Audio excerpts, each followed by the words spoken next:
Peru, in the heart of the Andes Cordillera, the kingdom of the Apus, the Inca gods. Forbidden mountains where the Apus promised death to any human who dared approach. 5 centuries later, the legend lives on.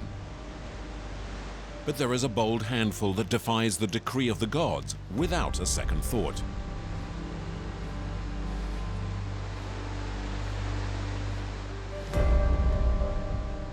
Among them is Juan Carlos, who takes the Cordillera route twice a week. And not without a certain pride. To drive on this road, you need nerves of steel. Hey, you need it in your trousers. You gotta have balls. Be a real man, because the slightest mistake, and you're dead. Especially into the narrow single-track tunnels.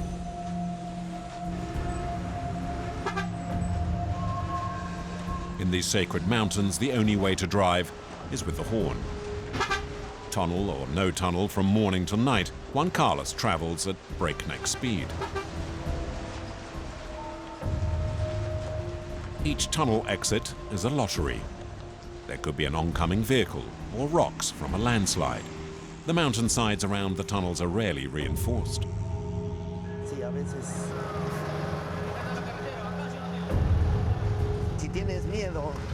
You can't drive on this road if you're scared. The other day, a landslide almost knocked me into the ravine. When Juan Carlos takes his foot off the accelerator, it's not because he's afraid of death. It's because of the price of spare parts.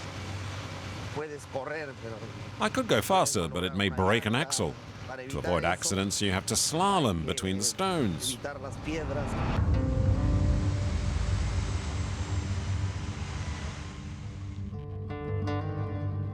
Peru's rugged geography causes drivers no end of problems.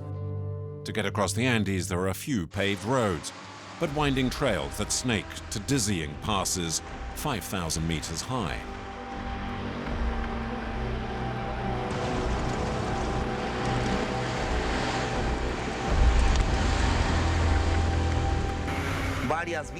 There are a lot of corpses at the bottom of the ravine. Along the narrow roads, it's not uncommon for a truck to slide into the void. Now we're done. The bus began to reverse, but its weight dragged it over the edge and into the ravine. 40 people were killed. In Peru, they rely on shamans to ward off the evil eye. We chase away evil spirits from the body.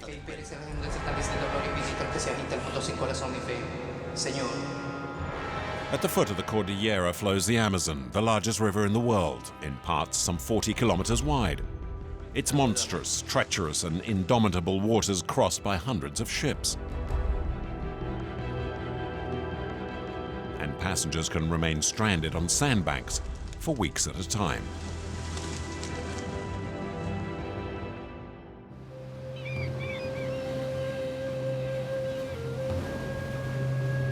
Trujillo on the Pacific coast of Peru.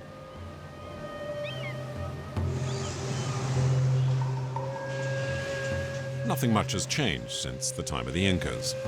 Today there are surfers, but the fishermen still use boats built from reeds like their ancestors before them.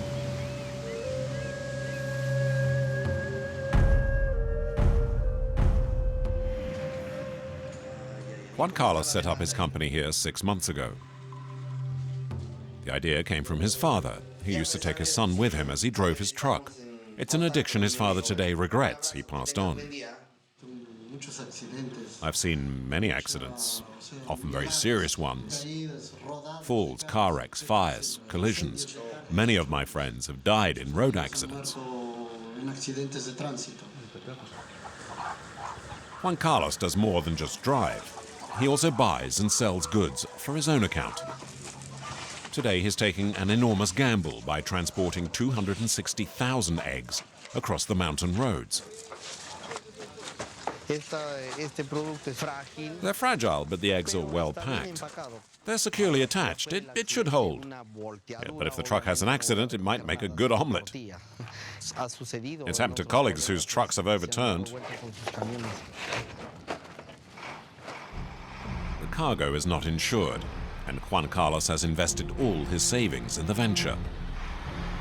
If there's an accident, it's almost certain his business will go under. It's a tough bet. To get to Yungay, the town where he's to make the delivery, means traveling 300 kilometers on rugged terrain. He must never slow down nor even stop overnight, otherwise he'll be late for the marketplace. I usually arrive at the market in the morning at about 7 or 8 o'clock. If I'm late, my competitors will have sold their goods to my customers.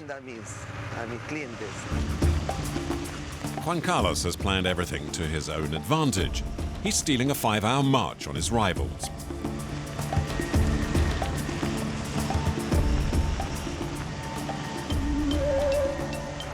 But just 2 hours later, at the entrance to a tunnel, he's forced to stop. 2 cars have collided. What have you done?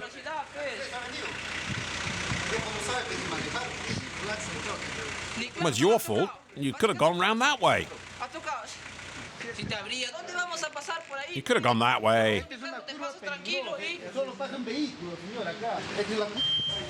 The accident isn't too bad, but it's created a huge traffic jam.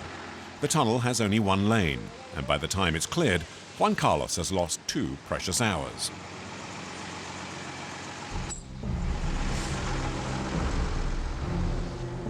To make them back will take time. Even if he's the macho he claims to be, he's scared of accelerating. A few weeks ago, he pushed the engine so hard, it finally gave up, and he almost lost his life.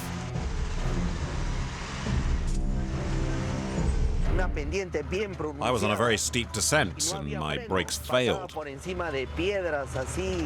tried to stop, but the truck had picked up too much speed, and in addition, there was the weight of the cargo. Can you imagine? If I'd been a coward with nothing in my pants, well, I would have jumped from the cabin. But I'd be dead, crushed by my own truck.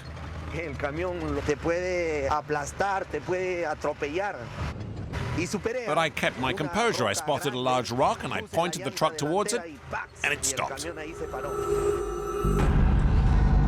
It's a long night for Juan Carlos. There's no rest, let alone a break. He needs to be doubly careful now to maintain his slight lead. But luck is against him, and once again, a few kilometers further on, he's forced to stop. A bus has broken down, and another is trying to tow it.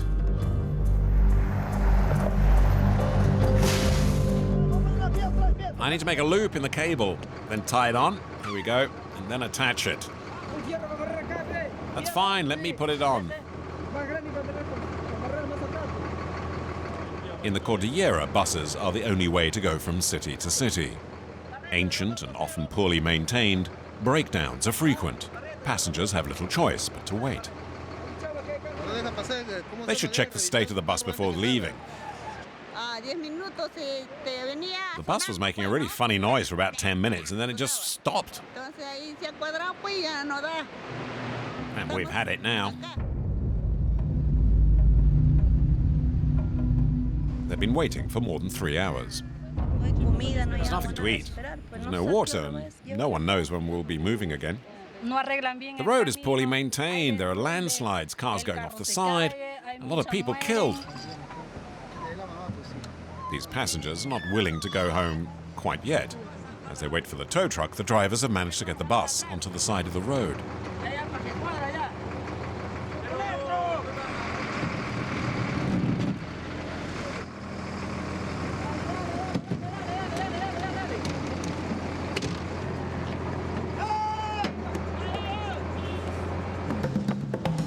The road is finally cleared, but by now Juan Carlos is late. His lead has melted away and he has no choice but to go flat out. But the bumps could damage his precious cargo of eggs.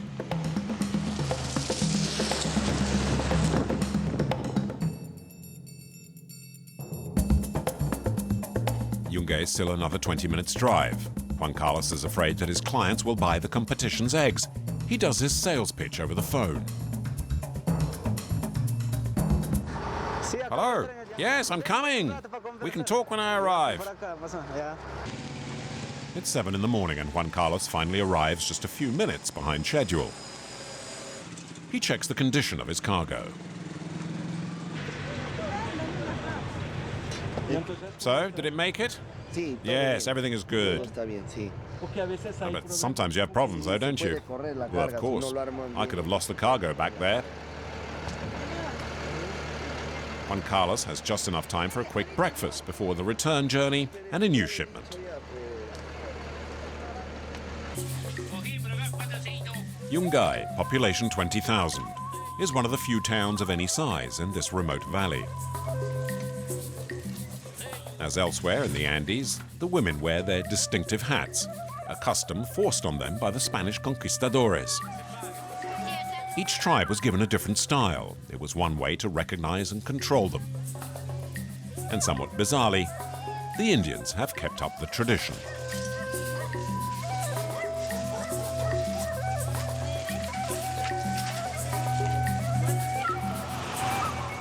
Each kind of transport in this part of Peru faces its own constraints.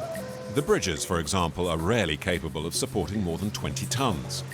Pedro checks his load of cement is within the legal weight limits.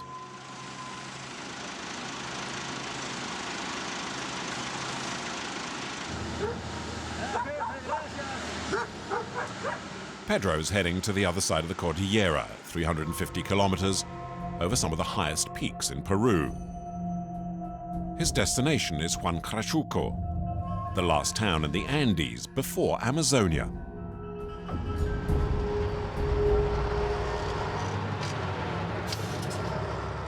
Barely 20 kilometers out of Yungay, the road turns into a dirt track. There are quite a few abandoned roads that are no longer repaired. The government just forgets about us poor people, we peasants. On the horizon, the White Cordillera and Huascarán, at 6,700 meters, the tallest peak in all Peru.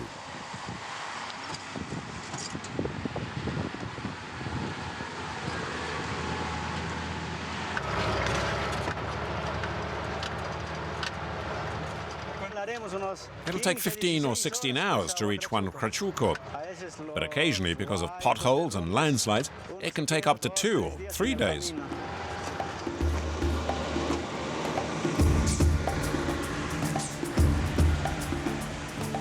To start with, the road is easy.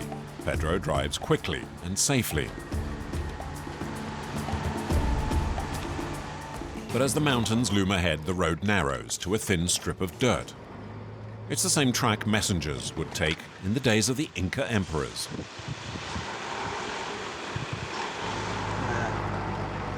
Come on, come on. When it's this narrow, I need to be able to see clearly out of my rear-view mirror.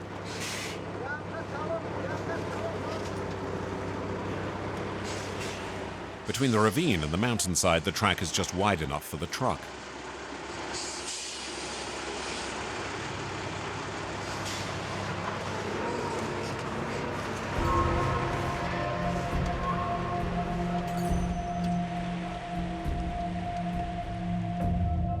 This is where the path starts to climb to the peaks, 4,000 meters up. The warning signs are a reminder of the extremely dangerous bends ahead, and the so-called bend of death. I can't drive too fast because of all these bends. The truck is heavy, and because of the poor road, if I go too fast, I could tip right over. And tipping over here means ending up in the bottom of the ravine.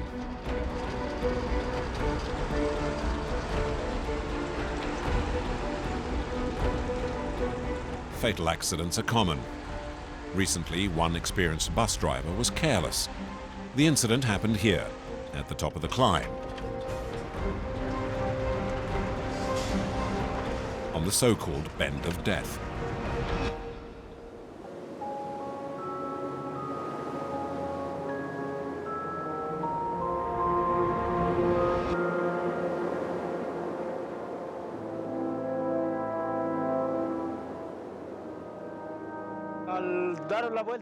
He was trying to make the curve, the turn here, but he didn't manage it the first time, so he stopped.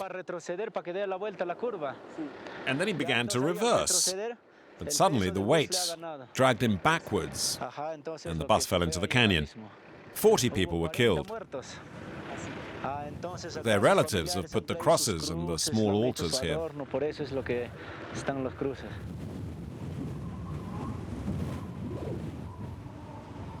A short distance further on, Pedro stops to check the tires. But he hears an ominous whistling.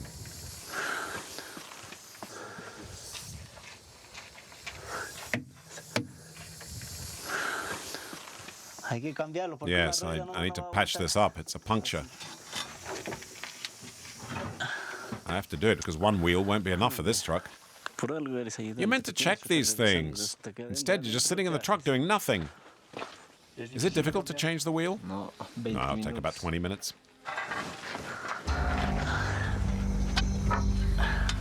Altitude 4,000 meters, and there's not much oxygen.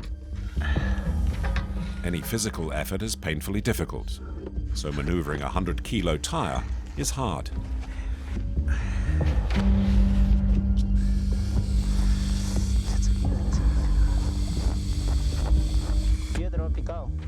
It's a stone that made this hole.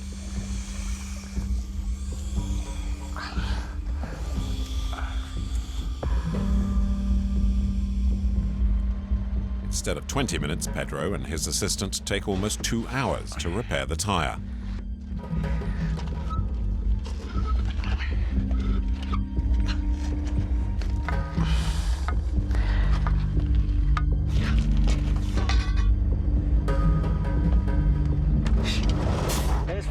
It's very tiring. The wheel is too heavy. But I like this sort of work. I like traveling along the road, discovering new places. It's good. Pedro's behind schedule, but he's still hoping to make it before nightfall.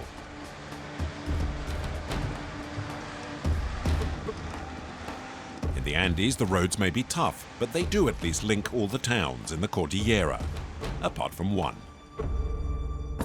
And that town is Iquitos.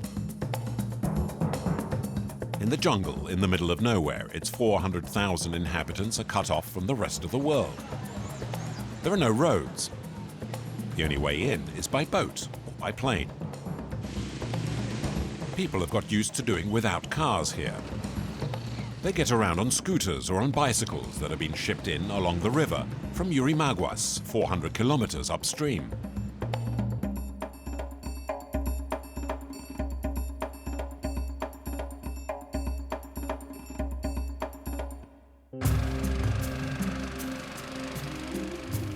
The commercial port at Yurimaguas is not much to write home about. But the unkempt riverbank is where the boats that supply Iquitos with food and goods are loaded.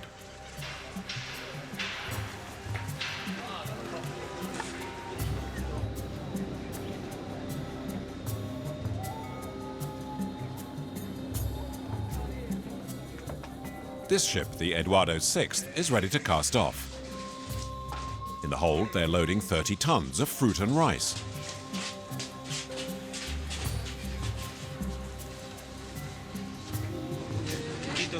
Iquitos is a sprawling town that swallows up everything. In just 2 hours, this entire cargo will disappear. Nothing will be left. In addition to food, the Eduardo VI also carries animals.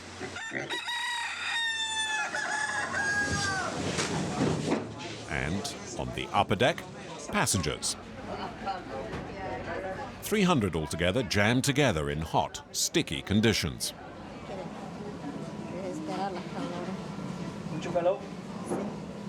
Oof, it's so hot. And we still need to wait. There are no cabins. Everyone finds what space they can. This rope can easily come undone. You need a proper knot. Most of the passengers pay after they've boarded. The fare to Iquitos is the equivalent of 30 euros, a week's average wage in these parts. Many try and sneak a free ride.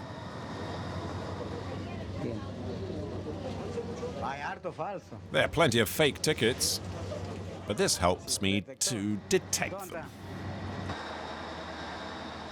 On board, being multi-skilled is essential, from selling tickets to piloting. Captain Rafael does everything. He's been sailing this river for 30 years. He knows its pitfalls, and yet just last year his boat sank, almost taking all hands down with it. Well, a year ago we hit another boat and sank. The water reached the second level here. The cargo was lost in the water.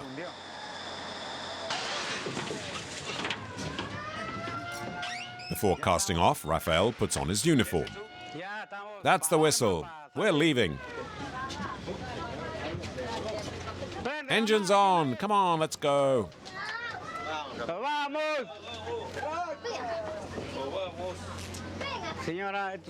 Madam, put your bags over there. You can't block the emergency exit.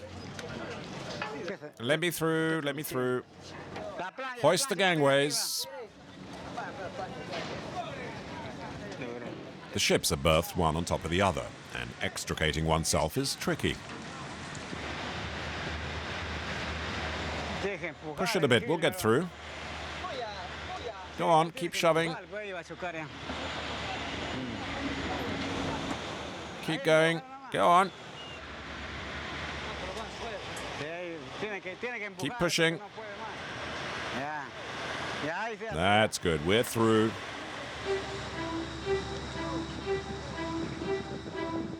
It takes at least 3 days to sail down to Iquitos. In the dry season, it's even more complicated.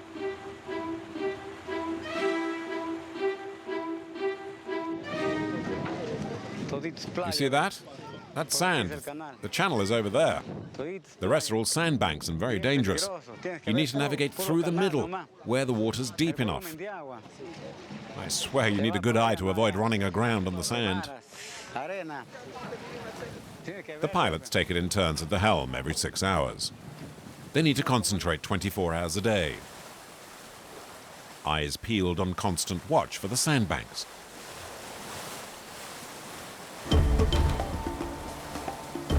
The currents are always changing, and the Amazonian river pilots have to navigate by guesswork.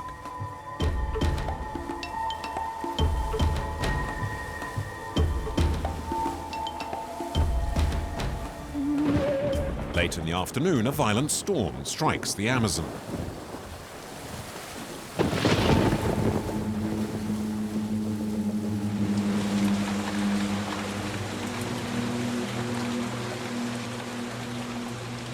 The curtain of rain reduces visibility, and the pilot can no longer spot the sandbanks, and he needs help to steer a way through.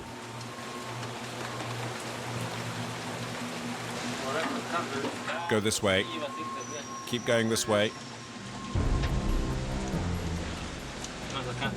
More to the left. A little more. See? The channel's gone. Turn the wheel this way.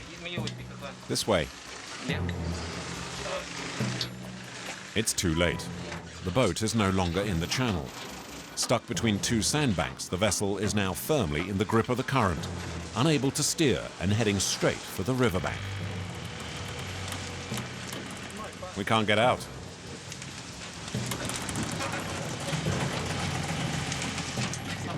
The level is too low, there's not enough depth. It's too narrow, and I couldn't maneuver. Forced to go straight. For the time being, only the bow of the ship is stuck. It needs to be freed before the whole ship gets bogged down. It shouldn't ever really happen, but it often does. Now we're stuck here, maybe we'll get stopped further down too. This will mean a long wait. Oh, well, we're delayed now. So what can you do when this happens? Well, if the ship gets stuck even more, we'll need to lighten the load and put the cargo onto another boat. But it's a very slow process. We need to get back into the channel urgently. Two sailors head out to check the depth of the river to find a route out. All they have to measure with is a pole.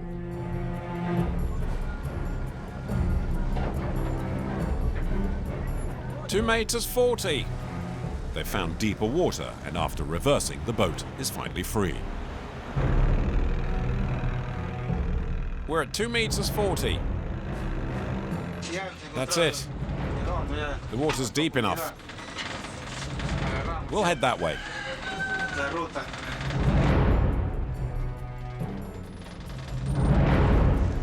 2 meters 40. 2 meters 40. 2 meters 70 here. 2 meters 10, it will be enough to get through.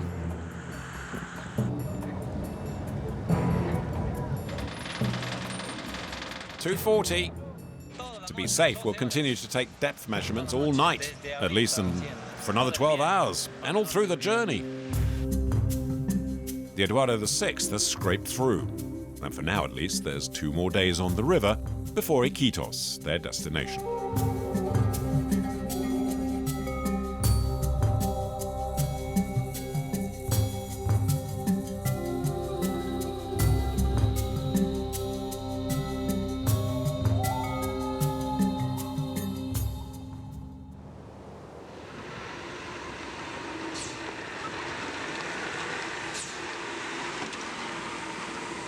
Up in the Cordilleras, Pedro is now on the toughest part of the journey for his truck.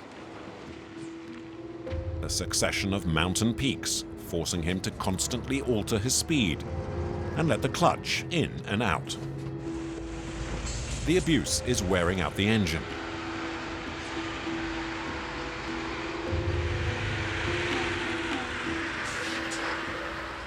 On the dashboard, there's a warning light.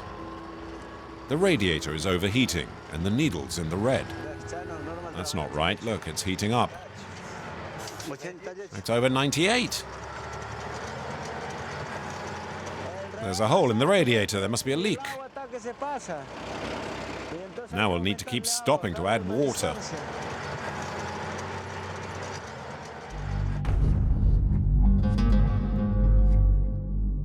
The good news, though, is that in these mountains, there's plenty of water everywhere.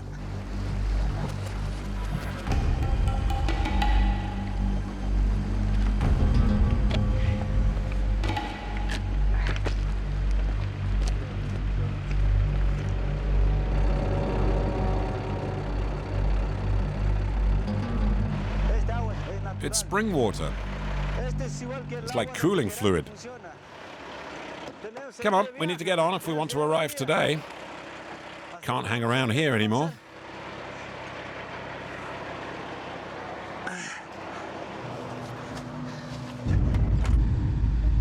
But soon there's another problem. It can't climb anymore.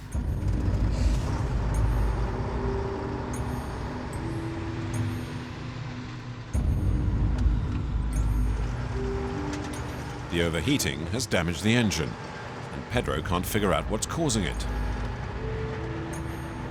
Luckily for him, in the Andes, the drivers help each other out.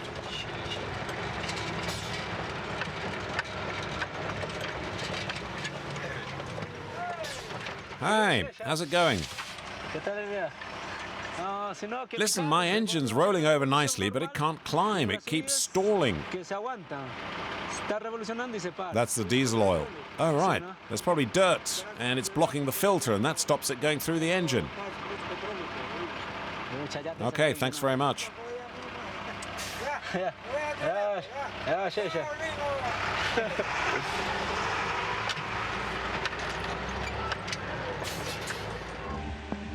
If that's all it is, it can be repaired in the next village. But if it's more serious, then it's an end to the journey.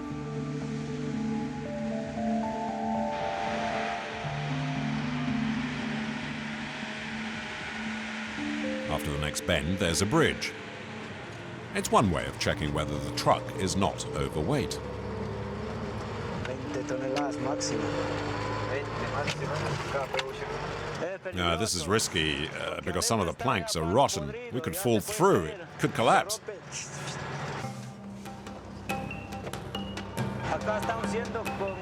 I'm 19.5 tons. 500 kilos under the limit. Nevertheless, crossing is risky. The key is to get across without shaking the planks too much.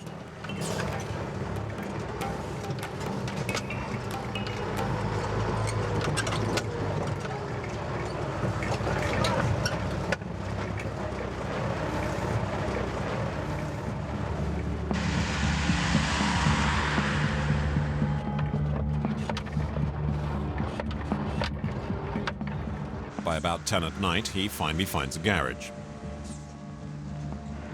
In these remote mountains, it's not good to break down, and the mechanics work day and night. It's the moment of truth for Pedro's truck.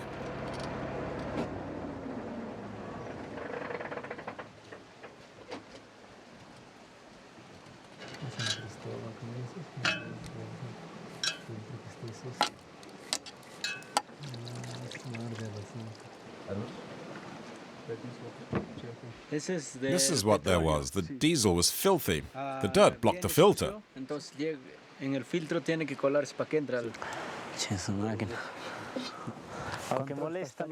Even if there are so many problems, what can I do? It comes with a job and you accept it. I need to make a living.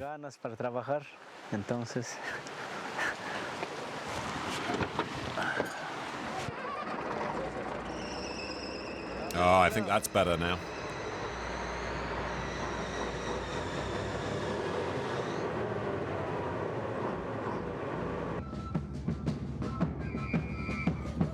A little further up in the village, there's an unusual commotion that's blocking the traffic. Thousands of people are marching to the sound of drums and flutes.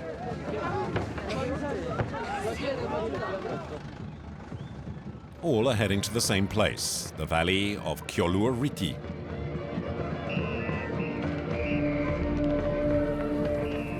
They've come from all over Peru to take part in the largest pilgrimage in Latin America. The celebration of the Virgin Mary and Viracocha, the Inca sun god.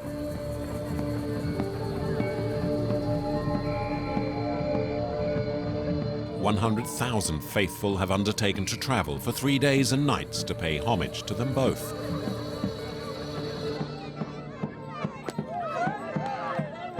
Among the dancers are the ukukus, who according to legend are half man, half bear. The mock fight represents their strength and resistance to pain. Bizarrely, though, their voices are far from virile. They're high-pitched. Tradition has it they disguise their voices to avoid being recognized.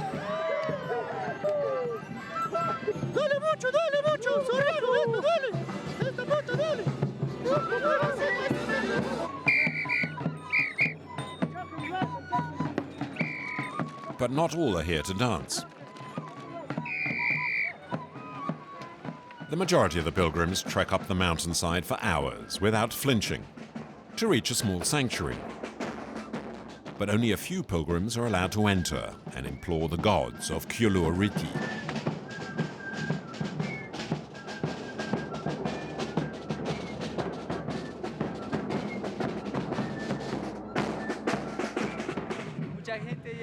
People visit the sanctuary of Lord Qoyllur Rit'i because he can perform miracles. Many people believe he can make them healthy, get them a good job, and many other things. Those who can't enter can always visit the Miracles Market. I'm selling houses, cars, land. Who wants some? The fact is, the woman is selling dreams. Rectangular stones symbolize houses. The toys, cars. Purchasers believe they might see their wishes come true within 12 months. Here are the fake documents for buying a car. Here's the receipt, the sales certificate, driving license, and the tax sticker. You can get a car with these. Fake US dollars, to be precise, bought in this fake bank. $30,000 for 30 cents. At that rate, a make-believe house would cost about €4, twice the daily income of the Indians. Need a solicitor? This way. This Indian couple have just purchased a house. The fake solicitor officially registers the sale. Who is the buyer? Jorge Amaraya.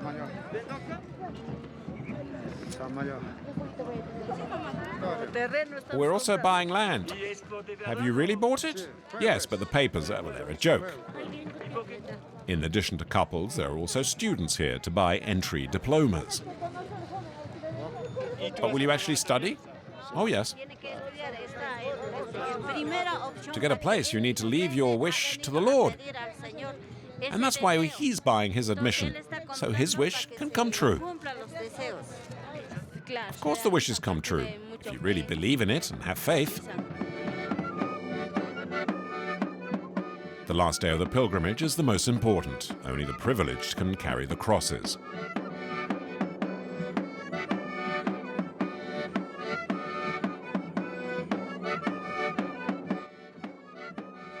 After hours of climbing, they'll reach the glacier, 5,600 meters up, and that much closer to the heavens.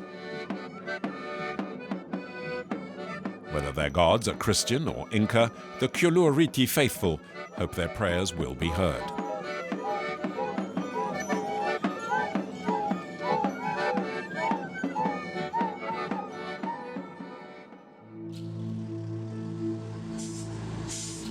To Pedro, who is delivering cement, it's one thing after another.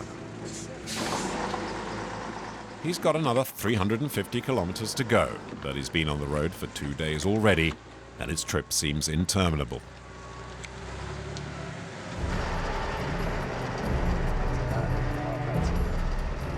To avoid the rainy season turning the route into a swamp, workers are surfacing the roads with stones.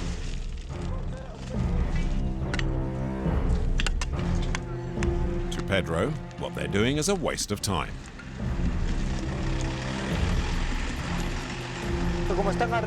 Why are they putting stones down? They'll need to take them up because the weight of the trucks will shred the tires like razor blades.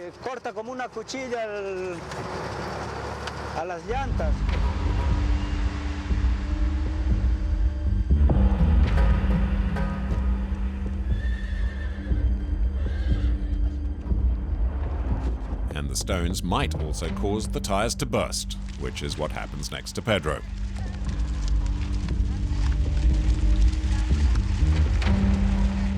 Stone gets in between the two tires.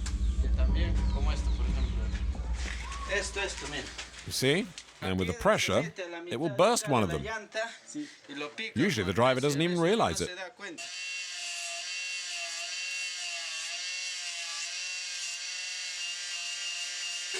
Changing tires in these conditions can be dangerous. If you inflate a tire and this part of the rim is not properly placed, it could come off and hit you in the face. But these metal bars provide protection. But a lot of drivers and mechanics have been hurt or killed by the wheel rims breaking their necks.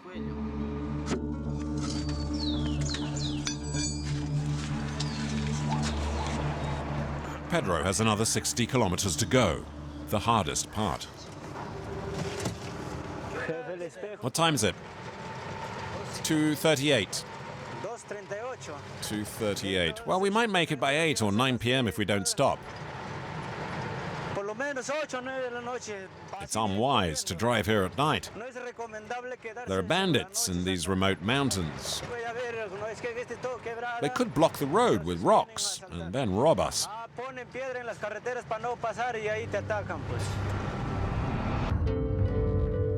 Until recently, this region was a stronghold of the Shining Path Maoist guerrillas.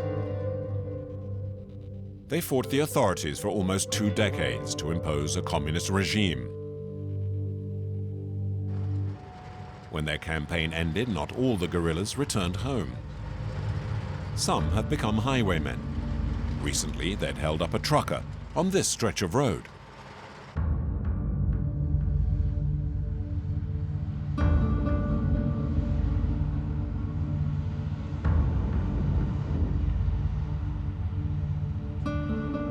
It's now midnight, and Pedro has finally reached his destination.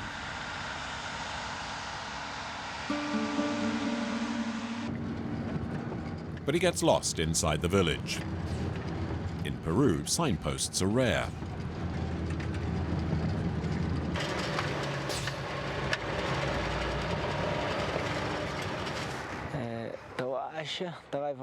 The parish should be that way. I don't know which way to go.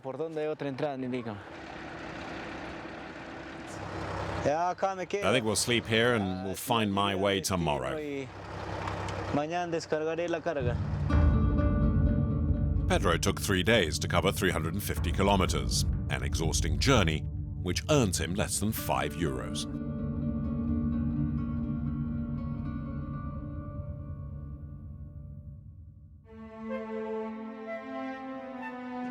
It's day 2 of the Eduardo VI's trip on the river.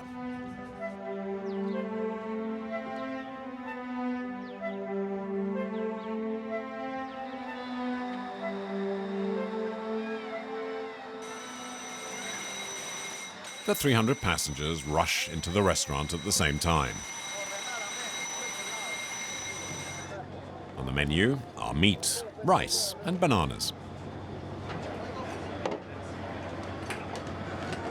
There's only one person serving, so it could be a long wait.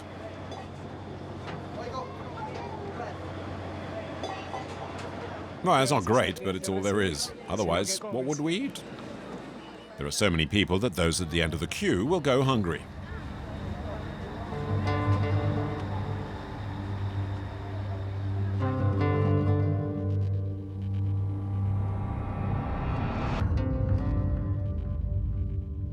The Eduardo VI is the river omnibus. It stops in every remote hamlet, which is welcome news for the villagers.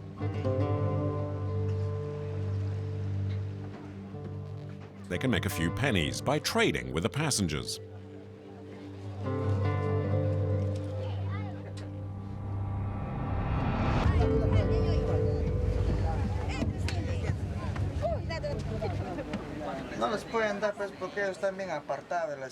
Their life is hard. They're a long way from towns and commerce.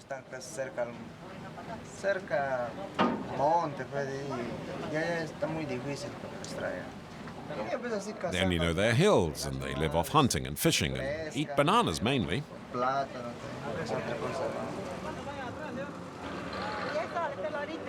Dozens of women gather to sell their wares, such as grilled lava kebabs. And more expensive goods, too. The small parrot is €3. €3. Well, it's against the law to sell those. People buy them and take them to Iquitos. But the police might confiscate them, so they drug them and hide them in their baggage. The monkeys, parrots and parakeets are all sold as pets. But not the coati. It's a baby, it's very small. The coati is much prized for one thing. For a small bone in its penis. You put several in a bottle and mix it with schnapps, and you get achinyu. Old men drink it for its remarkable effects. It's better than Viagra. Okay.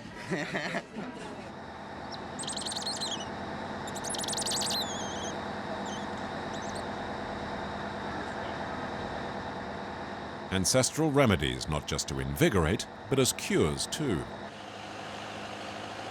Along the river, medicine is rare, so the native Indios turn to healers, the shamans, who invoke the spirits to ward off evil.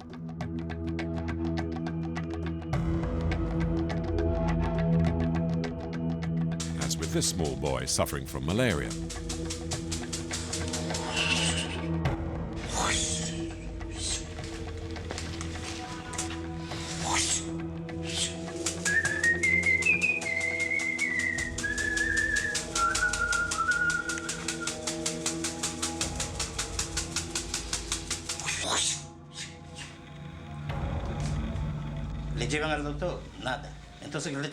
The doctor couldn't help him, and it will take 2 or 3 sessions to make him better. My father healed this way, and my ancestors too. The shamans get their skills from the plants in the forest. This is ayahuasca, which is a creeper with mysterious power. It's been used since time immemorial, when there weren't any doctors yet. It's the only ingredient he was willing to reveal. The rest remains a secret. Especially since the wrong dose could prove fatal. If you use too much, it might make you mad. It's like a short circuit. Many people have died. But we healers know what the right dose is.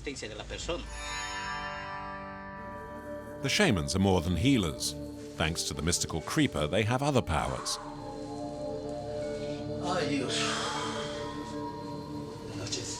This man wants his wife, who left him, to return home.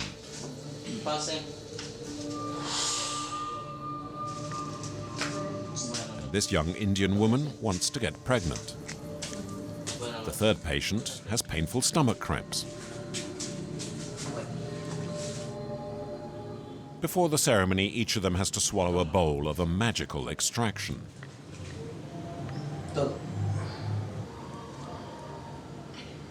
El pan nuestro cada día danos de hoy, perdónanos nuestras deudas, así que nosotros perdonamos a nuestros deudores, y no nos dejes caer en la tentación, mas líbranos de todo mal. Amén.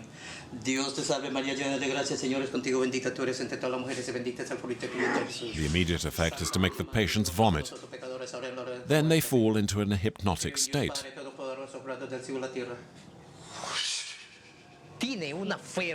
Ayuska is so strong it provokes visions. You can communicate with jaguars, tigers, anacondas.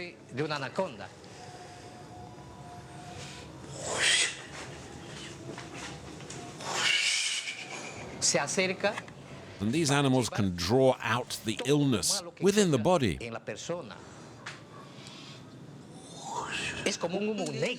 The sickness is like a black smoke loaded with negative vibes.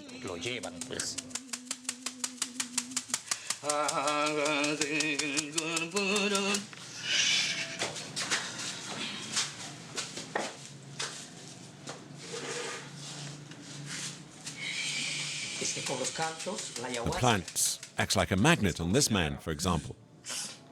It attracts the woman, and so the couple can be reunited. That's the power of Ayuska.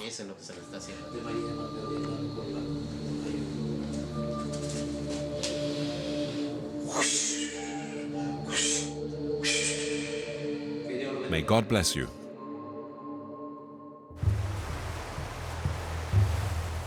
The Eduardo VI is due to end its journey.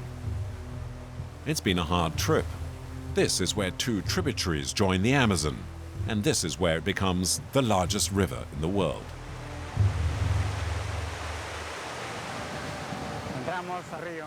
Now we're on the Amazon, the most unpredictable river in the world. You can see the power, see the whirlpools down there.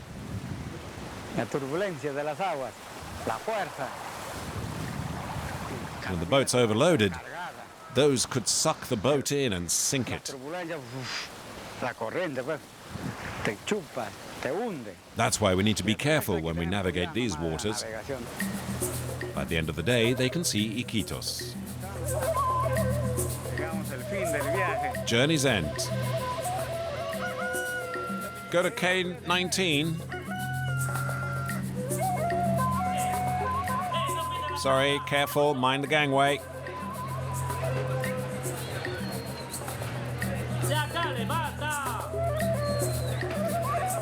Every week, a dozen boats like the Eduardo VI supply Iquitos. For the town without cars, the River Amazon, despite all its dangers, remains the only link to the outside world.